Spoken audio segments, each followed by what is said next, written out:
what are some ways to foster employee engagement? Well, as you know, employee engagement is a big topic now. There's a lot of research related to how important it is to the company's bottom line, how it affects the company's profits, how it affects the talent engagement. So there's a great deal of importance given to talent engagement. And as a result of that, a lot of companies have done engagement surveys and worked with that process. And the problem with that is it never goes down to an individual level of how to engage the individual employee. And it never creates a shared responsibility. So the engagement survey only deals with issues that the company can do to affect engagement. But the issues that really are the most important is what the person can do to affect their own engagement, and how the manager can enter a dialogue with that person to enable that to happen. And have you found some ways to get the person to tap into that desire? Well, what we do is, in our assessment, we measure what are the employees' expectations for employment. That's a very critical thing in terms of engagement, because if you're not meeting those expectations, very unlikely that they're going to be engaged. The other thing is we measure their interests. Do their interests fit the job that they're in? You can imagine, if you're not interested in your job, can I get you engaged? Very unlikely that I can do that. Or if you don't like the tasks that you're doing, can I get you engaged in the job? Not likely, no matter what I do. I can pay you more, I can do a lot of other things, but I can't really help you to get engaged.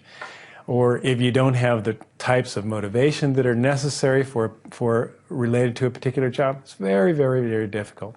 So to really understand engagement, we need to understand it on an individual level. So what are the person's expectations? What are their engagement factors in terms of their interests, their task preferences, and do their behaviors fit their expectations? And that's a very critical element. In other words, I may have expectations, but my behaviors may prevent me from fulfilling my own expectations. And therefore, I need some way to look at that and help to actually come to terms with my own expectations. Well, do you have any specific tools that can help with this? We have what's called an engagement and retention report. And this report looks at 8 key areas of engagement, where we really understand the person's expectations in relationship to their behaviors.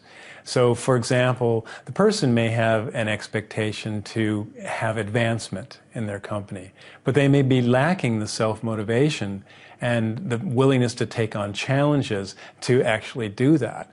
And therefore, this report shows the person's expectations in relationship to their natural behaviors. And so by looking at those in combination, we can start to come to terms with what will actually create engagement for the person.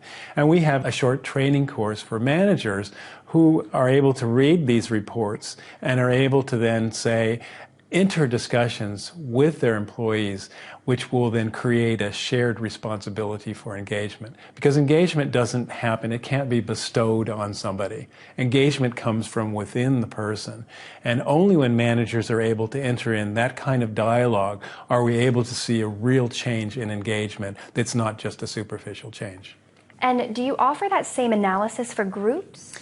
Yes, we do. We look at the same behaviors, the same expectations, but we can look at it on a group level.